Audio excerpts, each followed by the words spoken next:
views, opinions, and findings contained in this podcast are those of the host and subject matter experts. They should not be construed as official Department of Defense positions, policies, or decisions unless designated by other official documentation. Hi, welcome to Clinical Updates in Brain Injury Science Today, or CUBIST, a podcast for healthcare providers about current research on traumatic brain injury, also known as TBI. This program is produced by the Traumatic Brain Injury Center of Excellence, or TBI COE. I'm your host today, Don Marion. Today I'll be speaking with Amanda Gano. Ms. Gano is a physician assistant and TBI subject matter expert at TBI COE. Amanda and I will discuss a study entitled Blast Mild Traumatic Brain Injury is Associated with Increased Myopia and Chronic Convergence Insufficiency. This article was written by Francesca C. Fortenbaugh and colleagues and published in Vision Research in May of 2021. Hi, Amanda, and thanks for bringing this article to our attention. Could you tell us a little bit about the study? Hi, Don. Sure. So this study examined the impact of blast-related mild traumatic brain injury on visual disturbances, particularly refractive error and myopia. Visual disturbances are, quite common after TBI, and particularly prevalent are convergence disorders, accommodative insufficiency, and binocular vision disorders. There are also several studies that have examined the effects of blast-related mild TBI on eye movement deficits, vergence dysfunction, and accommodative deficiency. However, there's not really been any studies that look specifically at whether there's an association with refractive error or myopic shift after blast-related mild TBI. So just for our listeners, a refractive error or myopic shift would be an increase in the degree of nearsightedness as a result of the change in eye shape. So this study aimed to examine whether there was an association between blast-related mild TBI and this type of visual dysfunction in a veteran cohort. Interesting, Amanda. And this is really a very timely article because TBI COE is in the middle of revising the clinical recommendation on dizziness and visual disturbances for the primary care providers. Isn't that correct? Yeah, Don. TBI COE is currently updating the dizziness and visual disturbance following mild TBI clinical recommendation, which is a guide to help primary care providers evaluate and manage dizziness and visual complaints that may occur in patients that have sustained a concussion. So this newly updated clinical recommendation should be released in late 2021. So yeah, this is a very timely article. Thanks, Amanda. So can you tell us a little bit about how the study was done? So this was a cross-sectional study with 31 participants that were recruited from the Translational Research Center for Traumatic Brain Injury and Stress Disorder, or TRACTS, longitudinal cohort study, which includes post-9/11 veterans recruited primarily from the greater Boston metropolitan area.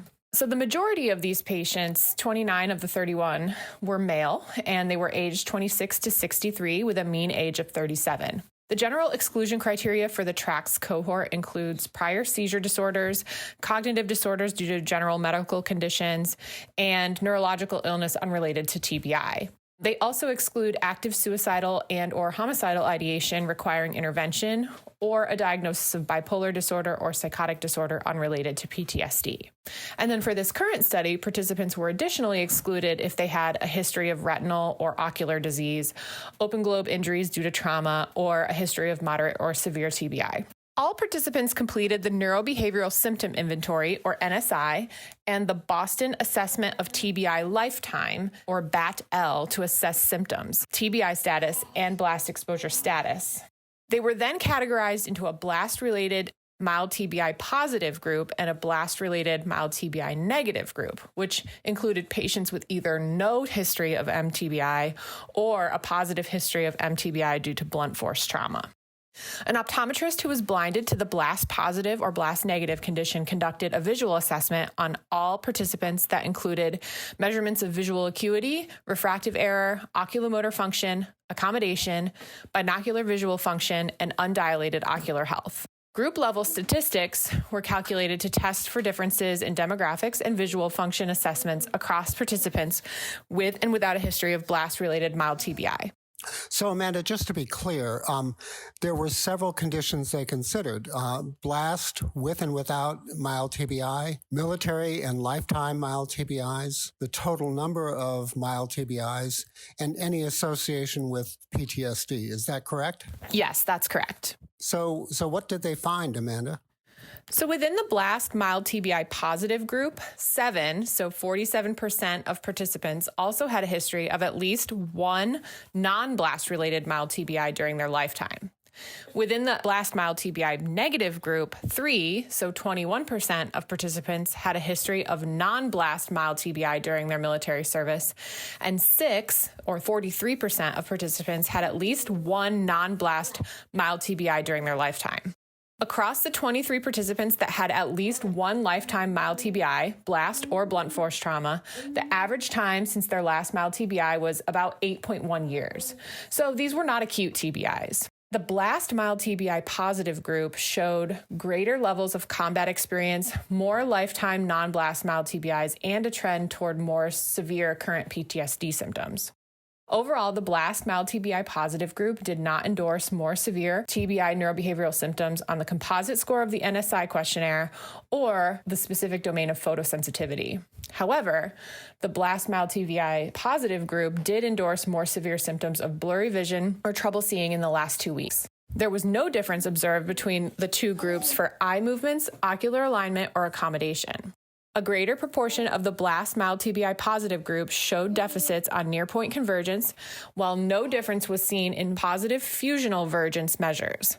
Results of the generalized linear models showed that BLAST mild TBI was associated with significantly higher odds of myopic classification. So I noticed, Amanda, that you had said that the BLAST TBI positive group showed greater levels of combat experience, more lifetime non-BLAST MTBIs, trend toward more severe PTSD symptoms. So I assume that none of those findings turned out to be statistically significant as a cause for the visual problems. Is that correct? That's correct, Don. Yeah, okay. So convergence was significantly worse in the MTBI positive subjects. It's good to know that near-point convergence is now routinely measured as part of the MACE-2. So, Amanda, what were the limitations of this study? This sample size was extremely small, so only 31 participants, and it was a cross-sectional sample. So we're really limited in how much we can understand how changes in visual acuity evolve over time after MTBI. A longitudinal study on visual function and mild TBI would be better to assess long-term impacts. Additionally, this group wasn't really able to control for comorbidities such as PTSD due to the small sample size, and PTSD has been shown in previous studies to contribute to overall functional disabilities. Also, PTSD and mild TBI has been previously associated with higher subjective reports of visual symptoms than mild TBI alone. So as I mentioned before, within the BLAST mild TBI negative group, 3 participants had a history of non-BLAST mild TBI during their military service, and 6 participants had at least one non-BLAST TBI during their lifetime. So I think we could better correlate BLAST-related visual disturbances if a comparison group with no TBI at all were included. And finally, Don, with many of these studies with veteran cohorts, women were not really represented, so the correlation can't really be generalized across genders. In fact, Don, the mild TBI positive group didn't have any female participants at all. Yeah, that's a common problem that we see for these epidemiologic studies, I guess. So finally, Amanda, what would you say the key takeaways are from this study? So the key takeaway here is for providers to be aware of visual disturbances that commonly occur after mild TBI, and in particular, blast-related mild TBI, and just really ensure that a comprehensive visual and sensory motor examination is conducted, preferably by an eye care provider if a patient has visual complaints.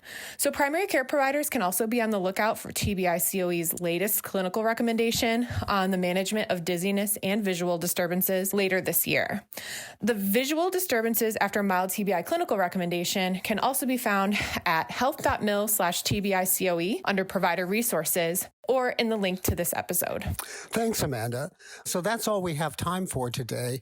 You can stay up to date on future episodes by subscribing to CUBIST on iTunes, SoundCloud, Stitcher, or wherever you listen to podcasts, where you can also find links to the articles we discussed and other relevant resources.